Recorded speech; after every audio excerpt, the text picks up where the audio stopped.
Now, this article on page number 6 talks about the Lok Adalats that are functioning across different levels in India. And it mainly discusses the issues in their functioning and also questions the quality of justice that is delivered by these Lok Adalats. So, this topic becomes important for us from General Studies paper 2 point of view in the topic governance and polity. So, let us look at the details of the Lok Adalats from our preliminary examination point of view, and also let us look at the issues that have been highlighted in the article regarding the efficiency and the quality of justice that is delivered by these Lok Adalats. Now, Lok Adalats are simply a way of alternative dispute redressal mechanism, and it is a forum where disputes or cases that are pending in the court of law or the cases that are at pre-litigation stage are settled or compromised amicably. Now, this simply means that the decision on such issues or cases is taken outside the prevalent legal system. And this system has been designed to provide speedy and cost effective justice to large number of people whose cases are pending across different courts of law, and also those cases which are at pre-litigation stage. So, in order to provide the speedy and cost effective justice, a directive principle of state policy was inserted through the Article 39A, which was inserted into the Constitution of India by the 42nd Amendment Act of 1976. And according to this directive principle of state policy, it enjoins upon the state to secure that the operation of legal system promotes justice on the basis of equal opportunity, and in particular to provide free legal aid by suitable legislation or schemes or in any other way to ensure that the opportunities for securing justice are not denied to any citizen by reason of economic or other disabilities. So simply, it provided for equalizing the opportunity for access to justice by providing free legal aid, and also ensuring that the opportunities for legal recourse are not denied to any citizen by the reason of economic or any other disability. And in pursuance of this directive principle of state policy, which was inserted by the 42nd Amendment Act, Lok Adalats were given a statutory status by the enactment of Legal Services Authorities Act of 1987. Now, what are some of the features of these Lok Adalats? And they can be important for us from the preliminary examination perspective. Let us look at these important points. Now, one of the important features of the Lok Adalats is that the award or the decision that is made by these Lok Adalats is deemed to be a decree of the civil court. That is, its decision is equivalent to that of a decision that is provided by a civil court. Further, the award of Lok Adalat is final and binding on all the parties, and no appeal against such an award lies before any court of law. So these provisions become very important for us from the preliminary examination perspective, where you can be asked that an appeal can be filed against an award of the Lok Adalats or not. Further, if the parties are not satisfied with the award of the Lok Adalat, there is no provision for an appeal against such award. However, the alternative that has been provided to the litigants is that they are free to initiate litigation by approaching the court of appropriate jurisdiction by filing a new case by following the required procedure in exercise of their right to litigate. That is, no appeal can be made based on the award of the Lok Adalats. However, they can file a fresh case in the court for exercising their right to litigate. Another important feature of Lok Adalats is that there is no court fee that is payable when a matter is filed in a Lok Adalat. Further, if a matter is already pending in the court of law and is then referred to the Lok Adalat and is settled subsequently by this Lok Adalat, then the court fee that was originally paid in the court on the complaints or the petition is also refunded back to the parties. So simply these provisions highlight that the Lok Adalats aim at speedy and free justice to the citizens of India. Then another important provision related to Lok Adalats is that the persons who are deciding the cases in the Lok Adalats are called as the members of the Lok Adalats, and they have the role of statutory counselors only, and they do not have any judicial role. So this again becomes a very important fact for us from the preliminary examination perspective, that the persons who are deciding the cases under Lok Adalats do not have any judicial role. And as these members of Lok Adalats do not have any judicial role, therefore they can only persuade the parties to come to a conclusion for settling the disputes outside the court in the Lok Adalat. Further, these members shall not pressurize or coerce any parties to compromise or settle cases or matters either directly or indirectly. So the role is that of only providing for conciliation between the arguing parties at the Lok Adalats level. And these members of the Lok Adalats do not have any judicial role, which is a very important aspect for us from the prelims perspective. Further, the Lok Adalat shall not decide the matter so referred at its own instance. That is, the Lok Adalat should not decide the matter based on its own understanding of the case. Instead, it has to decide the case on the basis of a compromise or a settlement that has been reached between these parties. And further, the members of the Lok Adalats shall assist the parties in an independent and impartial manner in their attempt to reach the amicable settlement of their disputes. So, what are the key features of the Lok Adalats? First is that any award made by Lok Adalats is deemed to be a decree of a civil court. And also, these awards are final and binding on all the parties, and no appeal is provided. However, the alternative that is available is that they can file a fresh case in the court of law. Further, no court fee is payable.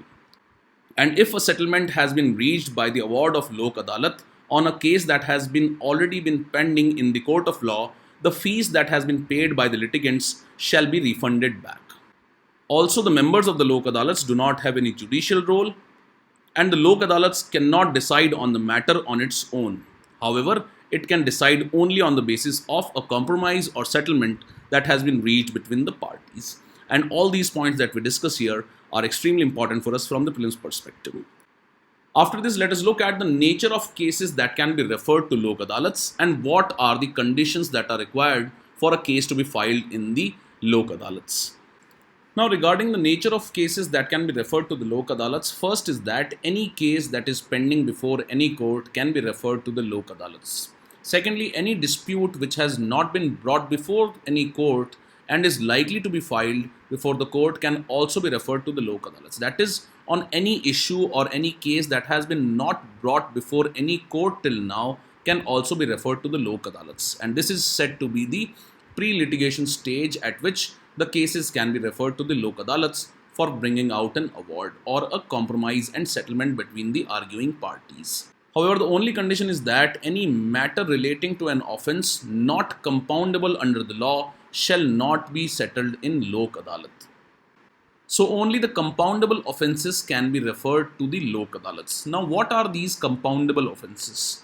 So these are those offences that can be compromised, that is, the complainant can agree to take back the charges that have been levied against the accused. However, the non-compoundable offences are of more serious nature, and in such cases the parties cannot simply compromise. Now, the compoundable cases are mentioned under the section 320 of the criminal procedure case, and all those offences that are not mentioned under the section 320 of the CRPC are classified as non-compoundable cases, and such cases cannot be referred to the Lok Adalats. For example, a case related to a murder or rape cannot be referred to the Lok Adalats for a compromise or settlement. And this is because in such cases, the state or the police acts as the complainant, and hence it is not possible for them to enter into a compromise with the accused to drop all the charges. So these are the conditions, and they are also important for us. Now, the levels at which the Lok Adalats function are the national level, and these are held at regular intervals, where on a single day Lok Adalats are held throughout the country in all the courts right from the Supreme Court till the Taluk levels. Secondly, there are permanent Lok Adalats, and these are organized under section 22B of the Legal Services Authorities Act 1987. Then the Lok Adalats are also organized at the state authority level, the High Court level, the district level, and the Taluk level. You can go through the details, and they have been provided in the description that is attached with this video. However, we'll look at the important question of effectiveness of these Lok Adalats. So the questions that arise about the functioning of the Lok Adalats is that, have these Lok Adalats performed efficiently or not? Do they empower the poor or coerce them to accept the unjust compromises? And thirdly, do they trade justice off for high settlement numbers and speed, ignoring the old dictum that justice hurried is justice buried? So simply the questions that have been raised regarding the effectiveness of the Lok Adalats is that, are these Lok Adalats working efficiently, or are they fulfilling the intended goal that was established for these Lok Adalats? Secondly, are poor people being coerced into accepting unjust or unjustified compromises? And thirdly, are the Lok Adalats in their goal of pursuing or providing speedy justice are really providing justice to the concerned parties or not? So in this regard, let us look at some of the data that has been highlighted by this article regarding the functioning of the Lok Adalats. And that talks about the efficiency of the functioning of the Lok Adalats. So the article argues that the Lok Adalats have been organized across the country from 2016 to 20 and has disposed about 52,46,415 cases. Secondly, the national level Lok Adalats that are organized under the aegis of NALSA settle a huge number of cases across the country in a single day. And the latest national level Lok Adalat that was organized on February 8th, 2020 disposed of about 11,99,575 cases. And between 2016 to 2020, the national Lok Adalats have disposed of a total of 2,93,19,675 cases. Further, the author says that the average number of cases that have been disposed of per national Lok Adalat since 2017 has gone up. And this has been happening even when the number of national Lok Adalats organized each year has been reducing. So the numbers highlight that the efficiency of the Lok Adalats has been effective enough and it has been achieving the mandated goal. However, the issue here is related to the effectiveness of the justice, or is the justice being provided in reality or not. Now, in the Indian judicial system, it is often said that justice delayed is justice denied. And in order to provide speedy justice, the Lok Adalats were created. However, we note that a large number of pendency exists in the Indian judicial system and there are a lot of reasons for that. And all the different aspects of the pendency in the judicial system have been discussed in the DNS of 24th March 2021. Do go through that. But here we will look at how the Lok Adalats help in reducing the pendency in the judicial system. First and foremost, the cases are disposed of in a single day at the Lok Adalat level, and that makes the delivery of justice a speedy one. Secondly, there is procedural flexibility at the functioning of the Lok Adalat level. And this is because there is no strict application of the procedural laws such as the Code of Civil Procedure 1908 and the Indian Evidence Act 1872. And there is no strict application of these laws. The third way in which the Lok Adalats are helping in reducing the pendency is the economic affordability of these Lok Adalats. And this is because there are no court fees for placing matters before the Lok Adalats. Further, there is finality of the award regarding the awards that are provided by the Lok Adalats. And this is because there is no further appeal or no further appeal is allowed after an award has been provided by the Lok Adalats. And the award issued by a Lok Adalat after the filing of a joint compromise petition has the status of the civil court decree. And all these aspects make the Lok Adalats effective in reducing the pendency in the Indian judicial system. Also, the Law Commission of India has summarized some of the advantages of these Lok Adalats. First is that it is less expensive. Secondly, it is less time consuming. Thirdly, it is free from technicalities as compared to the conduction of cases in the law courts. Further, parties are free to discuss their differences of opinion without any fear of disclosure before any court of law. And the parties have the feeling that there is no losing or winning side between them. And at the same time, their grievance is redressed and their relationship is restored. So these are few advantages of using the Lok Adalats and the way in which the Lok Adalats are helping in reducing the pendency in the Indian judicial system. Now, although the Lok Adalats have been successful in providing speedy and free justice, some issues have been raised regarding the quality of justice that is provided by the Lok Adalats. Let us look at these issues. Firstly, there is concern that in the endeavor of speedy disposal of cases, the Lok Adalats undermine the idea of justice. Let us look at how. So, in a majority of cases, litigants are pitted against entities with deep pockets. And these entities can be insurance companies, banks, electricity boards, etc. And in many cases, the compromises are imposed on the poor who often have no choice but to accept the award of the Lok Adalats. Further, in most of the cases, the litigants accept the award that has been provided by the Lok Adalats for the fear of long pending legal judicial system or the legal process that is followed in the court of law. So in order to avoid the long procedure that is followed at the court of law, the parties try to avoid the journey that is there at the courts. And that is why the litigants are forced to accept the awards of the Lok Adalat, especially in order to avoid the legal judicial system. However, such compromises or the awards of the Lok Adalats sometimes do not provide justice to the litigants. Further, many of the matrimonial cases are also brought before the Lok Adalats. And at such Lok Adalats, the poor women are dictated by the family courts to compromise the matrimonial disputes. And the author further says that even a disaster like the Bhopal gas tragedy was coercively settled by a very small sum that was provided in terms of compensation without providing any real justice to the victims of the Bhopal gas tragedy.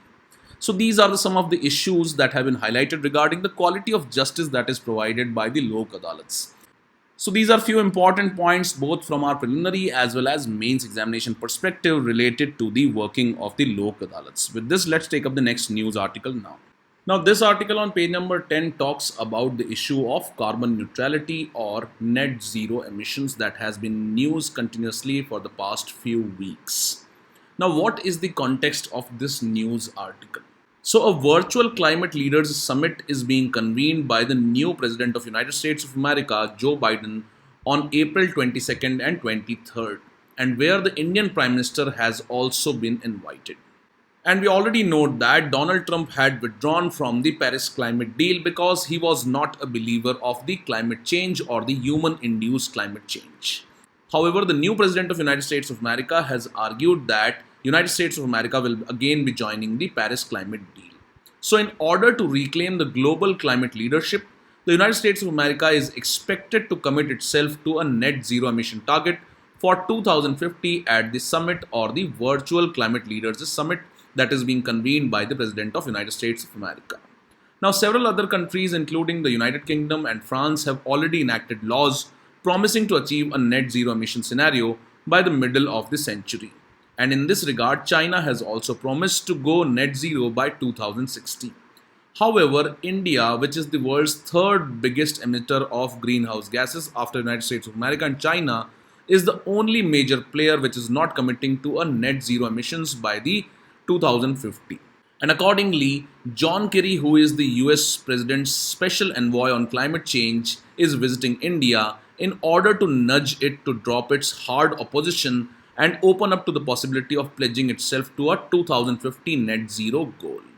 So in this regard, let us understand what is this net zero goal, what are negative emissions, and what are India's objections to this target of net zero goal or net zero emissions goal by 2050. And the points that we discuss here can be important for us from both preliminary as well as mains examination perspective under the General Studies paper 3 in the topic environment.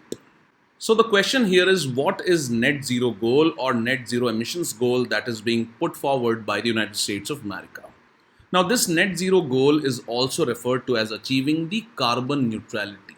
However, what needs to be learned here is that net zero goal does not mean that a country would bring down its emissions to a level of zero. And net zero is simply a state in which a country's emissions are compensated by absorbing and removal of the greenhouse gases from the atmosphere. So for example, if a country is emitting 100 tons of carbon dioxide and at the same time it has compensated this emission of carbon dioxide by providing for absorption and removal of greenhouse gases from the atmosphere by the way of afforestation or deployment of technologies such as carbon capture and storage, so it is said that such a country has achieved net zero emissions goal or a carbon neutrality. So this absorption of the emissions can be increased by creating more carbon sinks such as forests for removal of gases from the atmosphere, and it also requires futuristic technologies or the adoption of these technologies such as carbon capture and storage.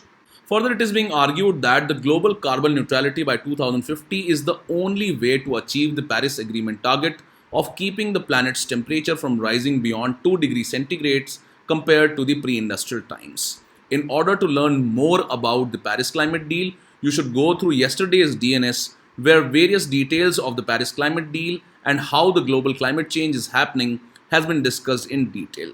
So in order to achieve the target that has been set up under the Paris Agreement, it is being argued that global carbon neutrality by 2050 is required. However, it needs to be learned here is that the net zero goal by 2050 does not figure in the 2015 Paris Agreement, and this is very important fact for us from the preliminary examination perspective. Because as all of us are hearing about the net zero emissions goal, which is being forwarded by the United States of America, there is a chance that we might get confused that it is a target that has been set up under the 2015 Paris Agreement. However, that is not the case here. Further, it is being argued that the current policies and actions that are being taken to reduce the emissions by various countries would not even be able to prevent a 3 to 4 degree centigrade rise by the turn of the century or the end of 21st century. That is, the policies and the actions that are being taken by the various countries in order to achieve the Paris Agreement target are likely to fail. Further, an important aspect of the net zero emission goal is that it does not assign any emission reduction targets on any country. And theoretically, a country can become a carbon neutral country at its current level of emissions or even by increasing its emissions if it is able to absorb or remove more carbon dioxide. So, simply the net zero emissions goal means that if a country is producing X amount of carbon dioxide and if it is able to absorb this amount of carbon dioxide that it is releasing, it is said to have achieved the carbon neutrality or the net zero emissions goal. Further, if a country is increasing its carbon emissions, but at the same time it is increasing the avenues for the absorption of this carbon dioxide or carbon that is being emitted by it, it is also said to have been achieving the carbon neutrality status. Second important point is that it is not a part of the Paris Agreement and it is being forwarded by the United States of America and is also being accepted by countries across the globe. For example, UK and France have already made their targets for achieving the carbon neutrality or net zero emissions goal. Now, besides carbon neutrality, there is a scenario where a country can also achieve negative emissions. That is, its absorption and removal of the carbon exceeds the actual emissions that is undertaken by the country. And Bhutan is an example of being carbon negative country because it absorbs more carbon than the amount of carbon it emits. So this is said to be negative emission stage, while the carbon neutrality is achieved when a country is emitting some amount of carbon dioxide or carbon, but at the same time it is absorbing and removing that carbon by the means of afforestation or adoption of technologies for carbon capture or carbon storage. In this scenario, let us look at what are India's objections against adoption of such a net zero emissions goal. Let us look at the arguments forwarded by India. Now, India is simply arguing against the adoption of such a goal because it is likely to impact India's growth story. In this regard, you need to learn that over the next 2 to 3 decades, India's emissions are likely to grow at the fastest pace in the world. And this is because India is pressing hard for achieving higher growth rate in order to pull hundreds of millions of people out of poverty. And no amount of afforestation or reforestation would be able to compensate for the increased emissions if India pursues such a high growth story, which will be carbon intensive. Further, India has argued that most of the carbon removal technologies right now are either unreliable or very expensive. Further, we note that under the Paris Climate Deal, countries are required to submit voluntary, nationally determined contributions. And most of the countries have submitted their targets for 2025 or 2030 period. Now, India has been arguing that instead of opening up a parallel discussion on net zero targets outside the Paris Agreement framework, countries should now focus on delivering on what they have already promised at the Paris Climate Deal, or the countries should focus on achieving the nationally determined contributions that the countries have forwarded with regards to their targets under the Paris Agreement framework. Further, India is also arguing that it is well on its way to achieving its 3 targets under the Paris Agreement and is likely to overachieve them before the intended year. Besides this, India has also pointed out that the developed nations have never delivered on their past promises and commitments related to carbon emissions. And accordingly, India wants these developed countries to take more ambitious climate actions now to compensate for the unfulfilled past promises. Now, although India is not ready to commit for achieving a net zero emissions goal, it is saying that it is likely to achieve the net zero emissions goal by the year 2050 to 2060. So these are some of the arguments or objections of India regarding the net zero goal target that is being set up by various countries and especially which is likely to be forwarded by the United States of America and these net zero goal emissions targets fall outside the framework of Paris Agreement. So simply, India wants to abide by the framework that has been established by the Paris Agreement and does not want to commit anything outside the Paris Agreement framework. And at the same time, India wants to hold the developed countries accountable for their historical responsibility for the emissions of carbon. With this, let's take up the next news article now. Now, this article on page number 1 is related to the decisions that have been taken by the Monetary Policy Committee of the Reserve Bank of India. And under this, the RBI has decided to keep the policy rates unchanged, that is, the repo rate and the reverse repo rate will be unchanged and will continue. And the RBI is following the accommodative policy stance to kickstart the Indian economy. Apart from that, the Monetary Policy Committee has also taken a number of policy decisions to increase liquidity in the economy and also in order to deepen the financial sector. So let us look at some of the announcements by the Reserve Bank of India under its Monetary Policy Committee decisions, which can be important for us from the preliminary examination perspective. So regarding the policy repo rates, the RBI has kept them unchanged and the policy repo rate stands at about 4%, while the reverse repo rate stands at about 3.35%. The marginal standing facility rate is at 4.25% and the bank rate is at 4.25%. Now, regarding the decisions that have been taken by the Reserve Bank of India, first decision is related to the measures that have been taken to enhance the liquidity supply. In this, the RBI has extended the deadline for on-tap targeted long-term repo operations. Now, presently, the on-tap targeted long-term repo operations is applicable to certain stressed sectors that were identified based on the recommendations of the Kamath Committee. And in February 2021, this facility was extended to the non-banking finance companies as well. And this scheme was available up to March 2021 only. But now the RBI has decided to extend this scheme by another 6 months up to September 2021 in order to improve the liquidity supply into the Indian economy. Now, the long-term repo operations were introduced by the Reserve Bank of India long back and they were discussed in detail in the Daily News Simplified of 14th July 2020. So what we will do is that we will revise the basics of the repo rate, long-term repo operations, etc. from that previous DNS video. Now, repo rates are generally the rate at which the banks borrow mainly short-term loans from the Reserve Bank of India. And under this mechanism, the banks sell their government securities to the Reserve Bank of India. And this is done based on an agreement to repurchase these government securities at a future date at a fixed price. Now, the rate at which the banks repurchase these government securities from the Reserve Bank of India is known as the repo rate normally. Now, depending upon the maturity periods of these loans, there are different types of repos in India. The first one are the overnight repos, which have a maturity period of 1 day. And then there are term repos, and there are different types of term repos depending upon the maturity periods. For example, there are term repos based on 7-day maturity period, 14-day, 21-day, 28-day, and 56-day maturity period. Now, these overnight repos are available to the banks from the Reserve Bank of India from Monday to Friday every week. However, the term repos are available to the banks only when the Reserve Bank of India notifies about these term repos.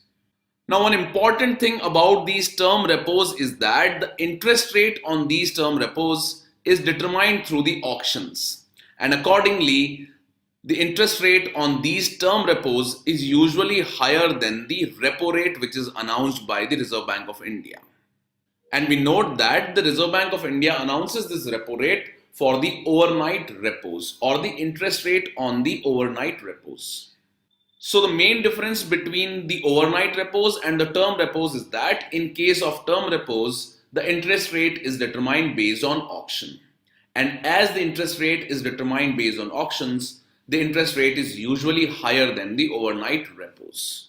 Now, in this background, the Reserve Bank of India has introduced a new policy tool, and that is known as the long-term repo operations or the LTRO. So what was the need of carrying out the long-term repo operations? Now, we note that the Reserve Bank of India has been continuously decreasing the repo rates to inject liquidity into the economy. However, the banks have not reduced the rate of interest on the loans commensurately due to poor monetary policy transmission, which is a result of various other economic factors. Further, another concern was that the rate of interest on the long-term loans has remained much higher and has hindered the investment rates within India. So in this line, the Reserve Bank of India has carried out the long-term repo operations for reducing the rate of interest on long-term loans, incentivizing the banks to reduce their overall lending rates and improving the monetary policy transmission. So how is the RBI carrying out this new monetary policy tool in terms of the long-term repo operations? So this long-term repo operations or the LTRO is considered to be similar to the term repos as we have learned here. However, these term repos under the LTROs have a longer maturity period of 1 year and 3 years. Now, how these long-term repo operations are different from that of other term repos that we have learned. So it should be noted that the interest rate on these LTROs is not decided based on the auction, and they are decided based on the fixed repo rate which is announced by the RBI for the overnight repos. And as such, the interest rate on these LTROs is fixed at the interest rate for the repo rate. And thus the interest rate on the LTROs is lower as compared to other long-term loans which are provided by the Reserve Bank of India. And thus it is likely to inject long-term liquidity into the economy at a lower interest rate. So how is this LTO going to take place? So the total funds that are to be injected by the LTRO operations are up to rupees 1 lakh crore. This has been decided by the Reserve Bank of India. And the interest rate for these LTROs will not be decided based on auctions, and they have been fixed at the repo rate which is announced by the Reserve Bank of India. Again, the LTROs would be carried out through eKuber. Now this eKuber is a core banking solution of the Reserve Bank of India which enables each bank to connect their single current account across the country. And this eKuber is also used by the Reserve Bank of India to execute various transactions with banks such as carrying out overnight and term repos and also reverse repos. So this term eKuber becomes important for us from the preliminary examination point of view. And you might be knowing that in the year 2016, UPSC has already asked a question related to the core banking solutions. So these are few highlights about the new monetary policy tool which is being used by the RBI, which is the long-term repo operations. And this is being done in order to inject liquidity into the Indian economy to improve the economic growth in India. So this can be important for us from the preliminary examination point of view. With this, let's take up the next news article now. Now, as we have learnt about the long-term repo operations, in the month of March 2020, the Reserve Bank of India had injected around rupees 1 lakh crore. And the interest rate in these long-term repos was linked to the policy repo rate. And according to the Reserve Bank of India, the liquidity which can be availed by the banks had to be deployed only in the investment grade corporate bonds, commercial papers and other financial instruments. And as the RBI had already defined the areas in which this liquidity could be availed, it was termed as the targeted long-term repo operations. And this is because the liquidity under this could be availed by the banks only to be deployed in the investment grade corporate bonds, commercial papers and other financial instruments which are clarified by the Reserve Bank of India. Now, regarding the measures related to regulation and supervision, the RBI has announced the enhancement of limit of maximum balance for the Payments Bank. Now, Payments Bank were established as differentiated banking system in India, and under this, the payment banks and the small finance banks were established. And the details of these differentiated banks in India have been discussed in the DNS of 16th March 2021. Do go through this video to understand the basics of differentiated banking system in India. However, let us look at the recent announcement. So presently, the payment banks can hold a maximum balance of rupees 1 lakh per individual customer. However, now the RBI has decided to enhance this maximum limit to rupees 2 lakh per customer. So that is the only updation that has been done by the Reserve Bank of India under its policy.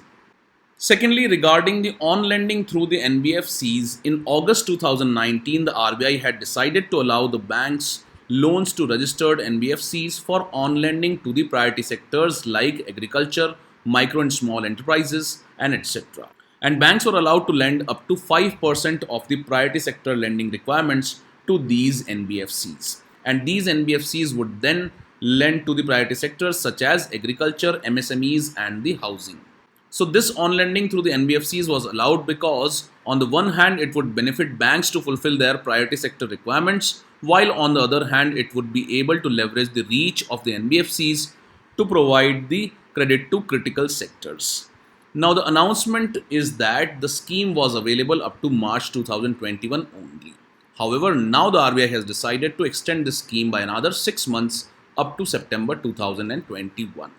The next announcement is related to the priority sector lending guidelines, and under this, the RBI has announced the enhancement of loan limit against the negotiable warehouse receipts. Basics of negotiable warehouse receipts have been discussed in the DNS of 20th October 2020. And the new announcement is that the RBI has enhanced the loan limit from rupees 50 lakh to rupees 75 lakh per borrower against the pledge of agricultural produce that is backed by the negotiable warehouse receipts or the electronic negotiable warehouse receipts that are issued by warehouses registered and regulated by the Warehouse Development and Regulation Act. So do go through this DNS to understand the basics of the negotiable warehouse receipts, and also remember the new announcement that has been done by the Reserve Bank of India. The next announcement is regarding the review of ways, means and advances limits for the state governments. So first let us look at what is meant by the ways and means advances. Now we all know that the Reserve Bank of India acts as a banker to the government, and accordingly under this role it lends money to the central and the state governments. Now earlier the government relied on ad hoc treasury bills to borrow money from the Reserve Bank of India. However, it was replaced by ways and means advances in the year 1997. Now, these ways and means advances simply act as loan facility to the central and the state governments to meet their cash requirements. And this facility is availed by the government due to temporary mismatches in their receipts and expenditure. So, it is available both to the central government as well as to the state governments. Regarding the duration, this loan taken by the government through ways and means advances need to be paid back within a period of 90 days, that is 3 months approximately. The interest rate that is charged is currently related to the repo rate, that is, it is the same as that is being charged on the repo rate. Regarding the limits for WMA are mutually decided by the Reserve Bank of India and the Government of India. And when the WMA limit is crossed, the government takes recourse to overdrafts. And the interest rate on the overdrafts would be 2% more than the repo rate. So, for example, if the repo rate is 4%, the interest rate on overdrafts would be 6%. And recourse to overdrafts can be taken only when the limit that has been decided under the WMAs is crossed. Now, the new announcement is that an advisory committee under Sudhir Srivastava was constituted to review the ways and means advances limits for the state governments and the union territories. Now, this committee has recommended an overall increase in the WMA limit, and the enhanced limit has been accepted by the Reserve Bank of India. The figures and numbers are not important for us from the exam point of view. The only thing that is important is that the limit has been enhanced and the basics of ways and means advances from the prelims perspective. Further, regarding the financial inclusion, the Reserve Bank of India will construct and periodically publish a financial inclusion index. And this index would be based on multiple parameters and will reflect the broadening and deepening of financial inclusion in the country. Regarding the payment system, the membership to the RBI's centralized payment systems, that is the RTGS and the NEFT, is so far limited to the banks only.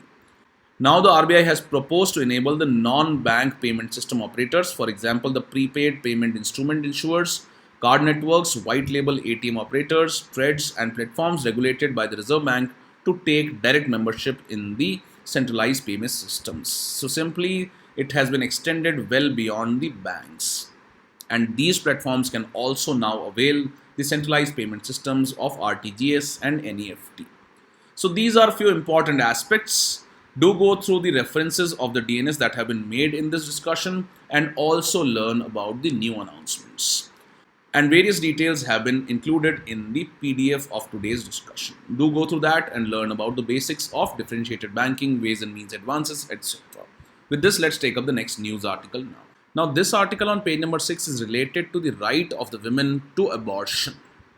And this is basically in news because the Rajya Sabha has recently approved the Medical Termination of Pregnancy Amendment Bill 2021 to amend the existing Medical Termination of Pregnancy Act 1971.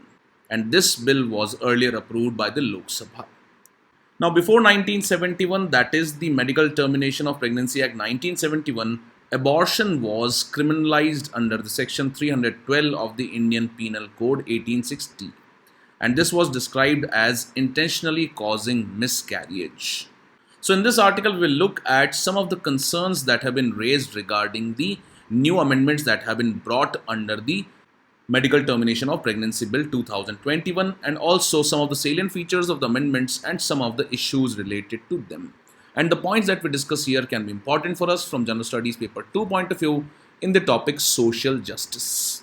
Now, the issues that have been raised regarding the amendments that have been brought by the central government is that the abortion laws retain the traditional notion that the state must intervene and decide for the women as to when and in what circumstances abortions may be carried out. That is, it restricts the choice of the women to their right of abortion because it is related to her body and the state should not dictate on its own. Second issue is that the provisions that have been provided in the new amendments are too little and also they have come too late when the technology is already very much updated. So let us look at some of the salient features of the amendments first, and then let us look at some of the criticisms related to these amendments. Now, the new amendments have enhanced the upper gestation limit from 20 weeks to 24 weeks for termination of pregnancy. And this is for special categories of women, which will be defined in the amendments to the Medical Termination of Pregnancy Bill 2021 rules. And such special categories of women would include the survivors of rape, victims of incest, and other vulnerable women like differently abled or minors. So this limit of upper gestation period has been enhanced from the existing 20 weeks to 24 weeks. Secondly, the opinion of only one doctor will be required up to 20 weeks of gestation, and opinion of two doctors will be required for termination of pregnancy of 20 to 24 week of gestation period. Further, upper gestation limit will not apply in cases of substantial fetal abnormalities that are diagnosed by a medical board. Also, the name and other particulars of women whose pregnancy has been terminated shall not be revealed except to a person authorized in any law for the time being in force. So, the privacy or the name of the women will not be revealed. And also, the ground of failure of contraceptive has been extended to women and her partner. So, what are the changes? First is that the upper gestation limit has been announced from 20 to 24 weeks for special categories of women or for the vulnerable categories of women, which include the survivors of rape, victims of incest, and also differently abled women and minors. And some conditions have been set up. Let us look at them in a comparative manner as to what are the improvements as compared to the previous act. So, for termination of pregnancy up to 12 weeks, advice of one doctor was required under the 1971 Act, and the condition is same under the 2020 Act as well. Further, for termination of pregnancy between 12 to 20 weeks, advice of two doctors was required under the 1971 Act. However, this has now been reduced to the advice or opinion of one doctor only. Now, in the previous act, for termination of pregnancy between 20 to 24 weeks, it was not allowed altogether. However, now the pregnancy can be terminated even within the period of 20 to 24 weeks only for special categories of pregnant women and also based on the approval of two doctors.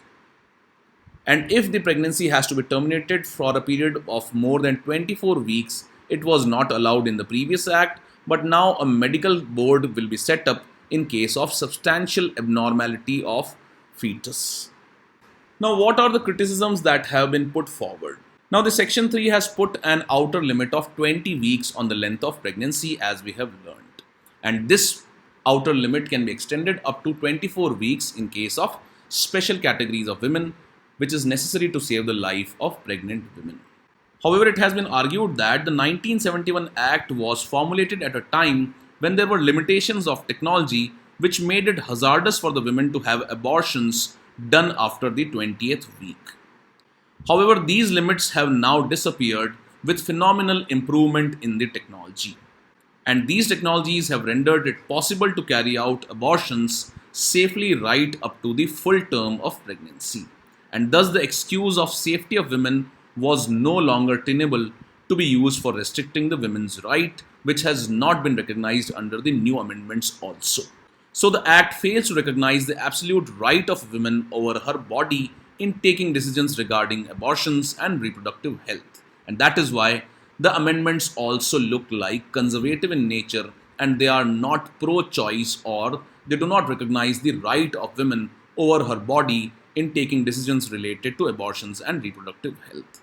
And the new amendment still reserves the right of the government or the state to dictate to the woman that she cannot have an abortion at her will. And this will has been restricted by various provisions that have been set up.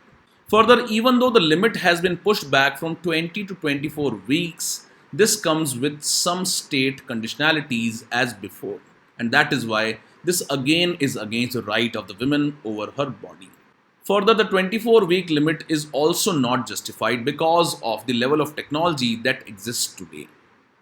And with the present level of technology, abortions can be done safely even up to the full term of pregnancy, that is approximately around 9 months. Then there are issues related to medical boards which are seen as an obstacle. So again, the section 3 of the act requires the pregnant women to approach a medical board in case of substantial fetal abnormalities, in case the pregnancy has crossed the 24-week limit.